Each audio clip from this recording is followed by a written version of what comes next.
sini Pak ganggu Bapak sebentar Pak. Ya. Boleh Pak? Boleh aja. Ini Nurun ada tugas Pak dari Pendidikan Guru Penggerak untuk mewawancarai kepala sekolah tentang pengambilan keputusan dari dilema etika. Di sini ada beberapa pertanyaan yang akan Nurun tanyakan. Boleh Pak? Boleh aja. Selama ini bagaimana Bapak dapat mengidentifikasi kasus-kasus yang merupakan dilema etika atau rujukan moral Pak? Dari observasi lapangan, kemudian dari masukan-masukan dari wakil-wakil dan kaprodi-kaprodi serta wali kelas. Jadi dari situ ya Pak. Selama ini bagaimana Bapak menjalankan pengambilan keputusan di sekolah Bapak, terutama untuk kasus-kasus di mana ada dua kepentingan yang sama-sama benar atau sama-sama mengandung nilai kebajikan Pak? Selama ini dilakukan, saya biasanya selalu berkoordinasi dengan wakil-wakil dan intinya musyawarah dan minta pendapat kepada wakil-wakil dan teman-teman lain. Berarti berdasarkan musyawarah ya Pak? Ya. Langkah-langkah atau prosedur yang seperti apa yang biasa Bapak lakukan dalam pengambilan keputusan selama ini Pak? Biasanya saya kalau ada permasalahan cross check dulu latar belakangnya apa, dan setelah itu mungkin saya kumpulkan wakil dan minta pendapat dari wakil-wakil, maka setelah itu baru saya mengambil keputusan yang terbaik. Seperti itu ya Pak. Terus hal-hal apa saja yang selama ini Bapak anggap efektif dalam pengambilan keputusan pada kasus-kasus dilema etika Pak? Hal-hal apa saja yang selama ini Bapak anggap efektif dalam pengambilan keputusan pada kasus-kasus dilema etika ini Pak? Di contohnya apa tadi contoh?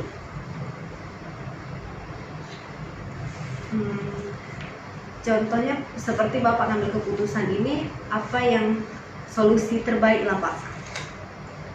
Biasanya keputusan yang diambil itu biasanya win-win solution. Sama-sama baiklah untuk yang kita ambil ke tindakan dengan yang ambil yang untuk panis dan reward orang itu pasti ada. Betul. Gitu ya Pak. Terus apakah Bapak memiliki sebuah tatkala atau jadwal tertentu dalam sebuah penyelesaian kasus dilema etika? Apakah Bapak langsung menyelesaikan di tempat pada saat itu juga, atau Bapak memiliki sebuah jadwal untuk menyelesaikannya sehingga ada bentuk atau prosedur seperti apa yang Bapak jalankan? Itu tergantung kepada permasalahannya. Kalau permasalahannya mungkin tidak begitu berat, mungkin langsung di tempat. Kemudian kalau permasalahannya begitu berat, mungkin dibawa di musyawarah atau rapat dengan manajemen sekolah. Seperti itu ya Pak. Nanti kalau yang langsung di tempat, kalau tidak nanti ya tergantung masalahnya ya Pak. Tergantung masalah.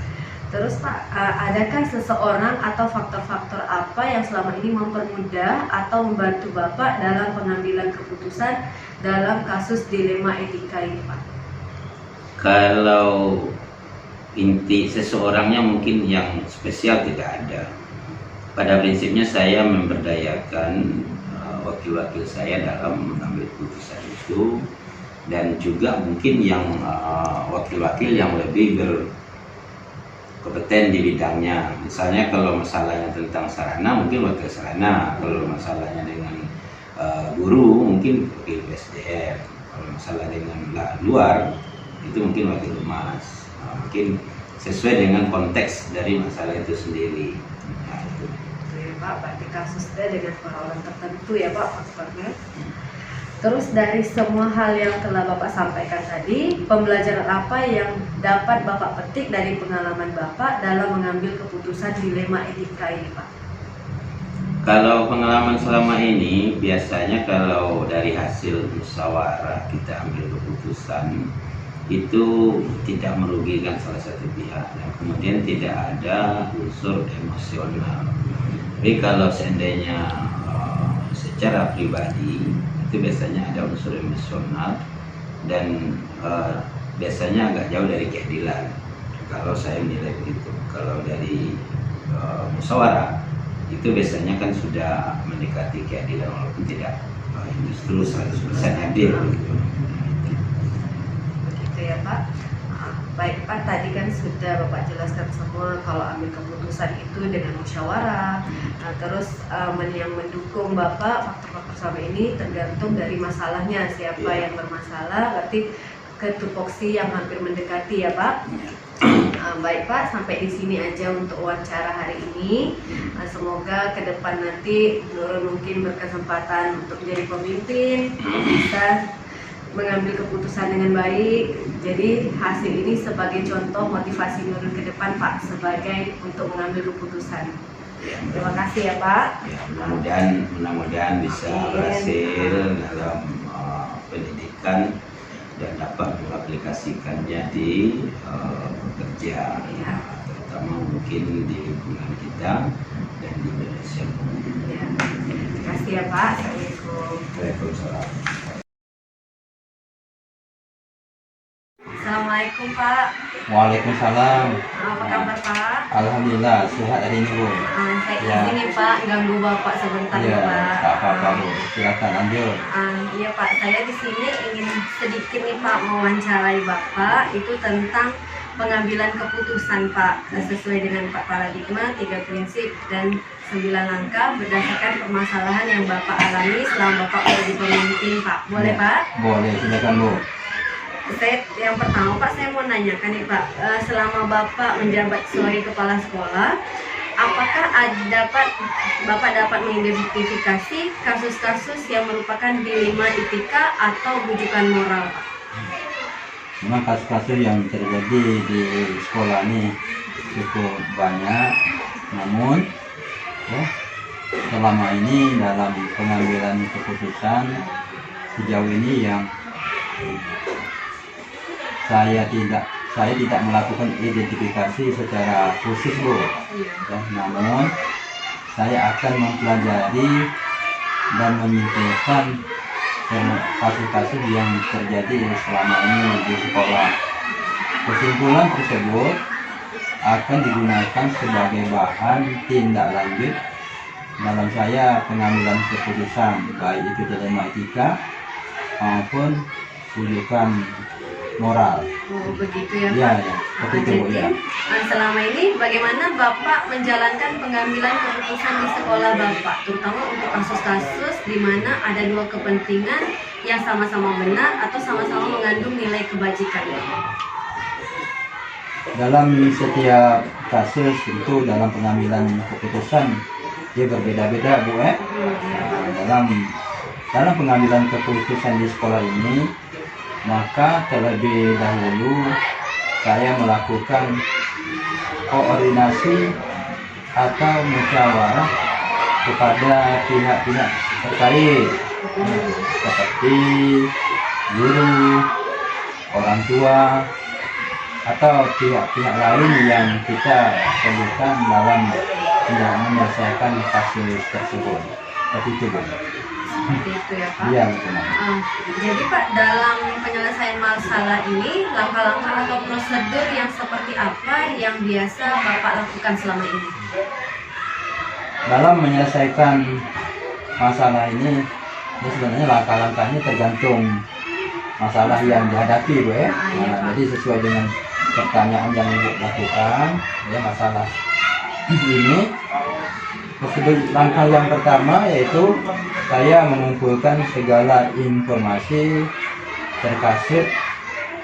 terkait dengan kasus yang terjadi.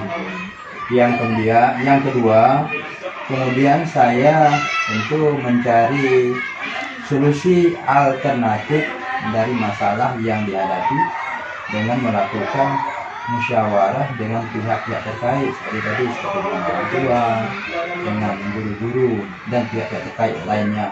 Yang ketiga, mengambil tindakan terhadap suatu masalah, karena setiap sesuatu masalah itu perlu penyelesaiannya Bu ya. Ya silakan Bu lanjut. Ya Pak, jadi hal-hal apa saja yang selama ini Bapak anggap efektif dalam pengambilan keputusan pada kasus-kasus dilema etika ini Pak? Dalam menyelesaikan masalah dilema etika ini, yang saya rasakan yang sangat efektif yaitu dalam pengambilan keputusan. Sebagai contohnya, harus melakukan musyawarah dengan beberapa orang atau pihak yang terlibat dalam situasi tersebut, karena setiap masalah ini tentu tidak bisa diselesaikan secara sendiri, tentu kita membutuhkan masukan daripada pihak-pihak yang terkait. Dalam musyawarah saya mengumpulkan fakta-fakta yang relevan yang berkaitan dengan masalah tersebut. Setelah dilakukan pertimbangan yang matang, baru kemudian mengambilkan keputusan. Tentunya pada saat yang sama diperlukan cara berpikir yang jernih atau berpikir yang tepat agar keputusan yang diambil atau yang dibuat itu tepat dengan kasus yang terjadi. Seperti itu, Bu. Ya seperti itu ya Pak. Ya, ya. Selanjutnya apa hal-hal yang Bapak lakukan selama ini yang merupakan tantangan dalam pengambilan keputusan pada kasus-kasus dilema etika ini Pak? Dalam menyelesaikan kasus-kasus dilema etika ini memang ya tidak mudah gitu. Ya. Tentu keputusan yang kita ambil itu ada rasa ragu, ya, kurang sepaham, serta gaya komunikasi yang berbeda-beda. Ya Pak. Ya. Apakah Bapak memiliki sebuah tata kala atau jadwal tertentu dalam sebuah penyelesaian kasus selama dilema etika ini? Apakah langsung menyelesaikan di tempat atau memiliki sebuah jadwal khusus Pak untuk menyelesaikannya? Bentuk atau prosedurnya seperti apa yang sering Bapak jalankan? Selama ini yang saya lakukan, saya melihat kasus yang terjadi. Kalau kasus itu memang harus segera diselesaikan secara cepat, mungkin saya tidak membuat jadwal. Tapi kalau memang rasanya kasus ini memang perlu dengan jadwal yang tepat, ya saya buat dengan jadwal yang tepat seperti itu. Yang jelas melihat kasus yang terjadi di lapangan lah gitu, seperti itu, Bu, ya. Ya Pak, ya berarti Ya. sesuai kasus ya Pak. Kalau Betul. bisa diselesaikan hari itu, Betul. diselesaikan hari itu juga. Kalau memang hari itu harus kita selesaikan, hari itu juga kalau harus kita selesaikan, tidak menunggu jadwal gitu, Pak. Iya. Seperti itu. Baik Pak, selanjutnya adakah seseorang nih Pak, seseorang atau faktor apa yang selama ini mempermudah atau membantu Bapak dalam pengambilan keputusan dalam kasus-kasus dilema etika ini Pak? Ya tentunya jelas ada, Bu.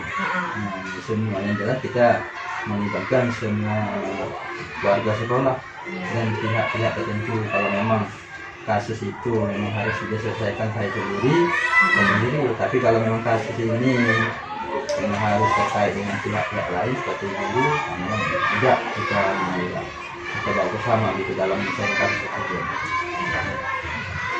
Pak, dari semua yang Bapak sampaikan tadi, pembelajaran apa yang Bapak dapat petik dari pengalaman Bapak selama mengambil keputusan dilema etika ini Pak? Pengalamannya seperti apa itu? Pengalaman yang saya dapat dalam menyelesaikan kasus dilema etika ini yaitu dalam pengambilan keputusan ini perlu adanya untuk mengumpulkan segala informasi. Dan informasi ini kan sangat penting supaya langkah keputusan yang kita ambil ini tidak salah gitu. Setelah itu yang saya lakukan bermusyawarah dengan semua warga sekolah dan pihak-pihak yang terkait yang berhubungan dengan kasus tersebut, sehingga keputusan yang diambil tidak merugikan satu pihak dan berpihak kepada murid. Seperti itu ya Pak. Jadi dari serangkaian pertanyaan saya tadi nih Pak, saya dapat pengalaman lah dari Bapak bagaimana cara mengambil keputusan yang bijaksana dalam dilema etika ini ya Pak. Semoga ke depan nanti kalau saya berkesempatan menjadi pemimpin juga dapat melakukan hal yang sama seperti Bapak. Itu bagus sekali itu, Bu. Mungkin yang pengalaman yang saya miliki juga belum sempurna. Mudah-mudahan Ibu dapat belajar lagi.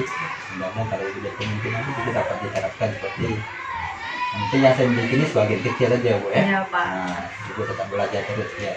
Terima kasih ya Pak atas Iya, iya. kesempatan hari ini Pak. Ya, sama-sama, Bu. Ya Pak, assalamualaikum. Waalaikumsalam warahmatullahi wabarakatuh. Semoga Assalamualaikum Pak. Waalaikumsalam Bu Nurun. Iya Pak, Bapak sehat? Sehat alhamdulillah. Turun ganggu nih Pak waktu Bapak sebentar hari Oh, ini. salah. Ganggu Pak. Tidak.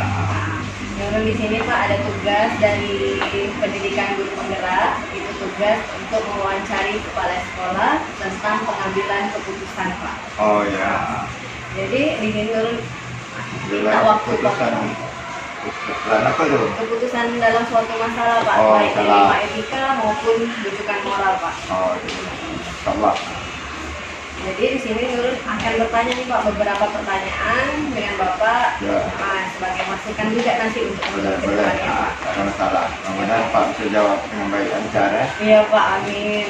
Jadi yang pertama nih Pak yang ingin tanyakan, bagaimana Bapak dapat mengidentifikasi kasus-kasus yang merupakan dilema etika atau rujukan moral Pak? Jadi dalam menyelesaikan dilema kehidupan moral ini, yang saya lakukan tidak melakukan mengidentifikasi terlebih dahulu, tetapi mempelajari dan menyimpulkan kasus tersebut. Jadi dipelajari kemudian menyimpulkan kasus tersebut, kemudian digunakan sebagai bahan tindak lanjut pengambilan keputusan sehingga dilema etika menyelesaikan dilema kehidupan moral. Jadi Bapak cari dulu Pak informasi, baru nanti jadi bahan untuk mengambil keputusan ya Pak. Selanjutnya bagaimana Bapak menjalankan pengambilan keputusan di sekolah Bapak, terutama untuk kasus-kasus di mana ada dua kepentingan Pak, yang sama-sama benar atau sama-sama mengandung nilai kebajikan. Jadi dalam mengambil keputusan yang dalam hal ini, kita pertama sekali melakukan koordinasi dengan pihak-pihak terkait seperti guru, orang tua, atau pihak-pihak lain yang diperlukan. Jadi kita berkoordinasi dulu pihak terkait, orang tua, guru, dan pihak-pihak yang diperlukan lah, gitu kan. Berarti Bapak ketemu dulu ya Pak sama Ketemu dulu. pihak-pihak yang terkait, baru nanti koordinasi bagaimana dalam penyelesaian masalah ini ya Pak. Selanjutnya Pak, langkah-langkah atau prosedur yang seperti apa yang biasa Bapak lakukan selama ini Pak? Yang pertama sekali tentu ada langkah-langkah yang kita lakukan supaya bisa berjalan baik dan lancar. Yang pertama sekali mengumpulkan informasi. Kemudian kita mencari solusi jalan terbaik daripada penyelesaian masalah tersebut, atau dikatakanlah alternatif terbaik solusi dia kan. Kemudian kita mengambil tindakan, ada solusi, ada tindakan yang terbaik. Nah, kita lakukan kan. Jadi dalam langkahnya ada 3 langkah tadi Pak ya. Mengumpulkan informasi, mencari solusi alternatif, baru Bapak melakukan tindakan langsung ya Pak. Nah, terus hal-hal apa saja yang selama ini Bapak anggap efektif dalam pengambilan keputusan pada kasus-kasus dilema etika ini Pak? Jadi supaya keputusan yang diambil dengan efektif, kami pertama sekali melakukan musyawarah terhadap orang tua, pihak terkait, pihak-pihak yang diperlukan dalam mengumpulkan fakta-fakta sehingga menjadi masalah itu relevan diselesaikan. Kemudian setelah dilakukan pertimbangan yang matang, pengambilan keputusan tentunya pada saat yang sama diperlukan cara berpikir yang jernih agar keputusan itu menjadi efektif dan tepat. Jadi pemikiran matang, berpikir jernih sehingga kita mengambil keputusan efektif dan tepat. Ya. Tapi kan dengan musyawarah ini banyak ya Pak, dapat kita solusi-solusi yang mungkin tak terpikirkan sama kita, dibantu dengan rekan-rekan kita, warga sekolah, jadi dapat keputusan yang lebih efektif ya Pak. Selanjutnya nih Pak, hal-hal apa saja yang selama ini merupakan tantangan bagi Bapak dalam pengambilan keputusan pada kasus-kasus dilema etika ini Pak? Jadi dalam penyelesaian masalah dilema etika ini tentunya kita ada tantangan. Jadi tantangan yang pertama sekali mungkin ada keraguan-raguan dalam penyelesaian masalah, kemudian kesalahpahaman. Kita kan kadang-kadang ini ada masalah, ini cara menyelesaikan ini karena salah paham sehingga yang berbeda. Kemudian komunikasi yang kurang tepat atau yang kurang baik. Jelas ya Pak. Hal memang ya Pak, tantangan. Memang ragu-ragu itu sangat ada Pak ya. Ketika kita ambil keputusan, ragu-ragu itu mungkin berbeda pendapat ya Pak. Ya, Pak. Selanjutnya Pak, apakah Bapak memiliki sebuah tata kala atau jadwal tertentu dalam pengambilan sebuah penyelesaian masalah kasus dilema etika? Apakah Bapak langsung menyelesaikan di tempat atau Bapak memiliki jadwal khusus untuk menyelesaikannya Pak? Baik bentuk atau prosedur seperti apa yang Bapak lakukan? Jadi untuk menyelesaikan masalah tersebut, lalu tidak mempunyai jadwal khusus. Yang pertama sekali, saya melakukan informasi dulu, mencari informasi, kemudian baru menentukan jadwal. Informasi sekali dulu, menentukan jadwal, kemudian baru kita menyelesaikan kasus tersebut dengan semua pihak dan dengan prosedur yang telah kita lakukan. Ya.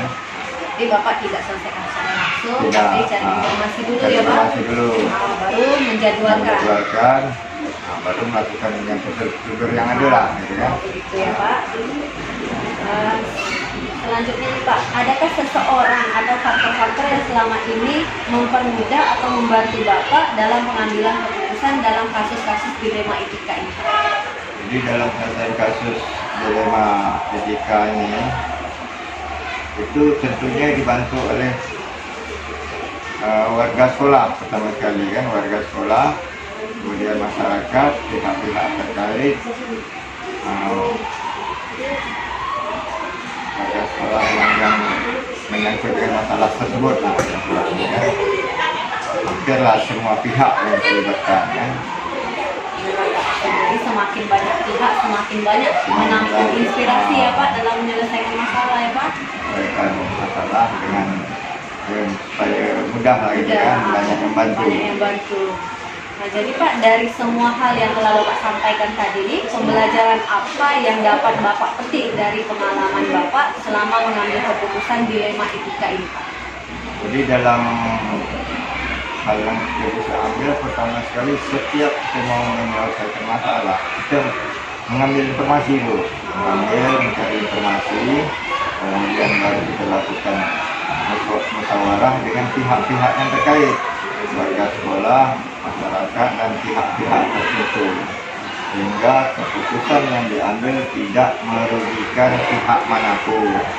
Karena semua pihak kita libatkan, warga sekolah, dan masyarakat. Jadi pihak yang satu dan yang lainnya tidak dirugikan, sehingga masalah selesai sampai berjalan baik dan lancar, tepat dan efektif. Jadi kita harus cari informasi dulu, lalu lakukan musyawarah dengan pihak-pihak terkait, lalu keputusan ini kita laksanakan gitu ya Pak. Ya. Jadi dari 8 pertanyaan tadi Pak, ini semoga membantu saya ke depannya. Mungkin saya berkesempatan jadi pemimpin seperti Bapak nanti. Ini juga jadi masukan juga Pak buat saya besok ke depannya bagaimana memimpin lah untuk mengambil keputusan yang lebih bagus. Ya Pak. Terima kasih Pak atas kesempatannya hari ini Pak. Dan mungkin menyita waktu Bapak, mungkin Bapak ada keperluan lain. Saya akhiri sampai sini ya Pak. Assalamualaikum warahmatullahi wabarakatuh. Waalaikumsalam warahmatullahi wabarakatuh.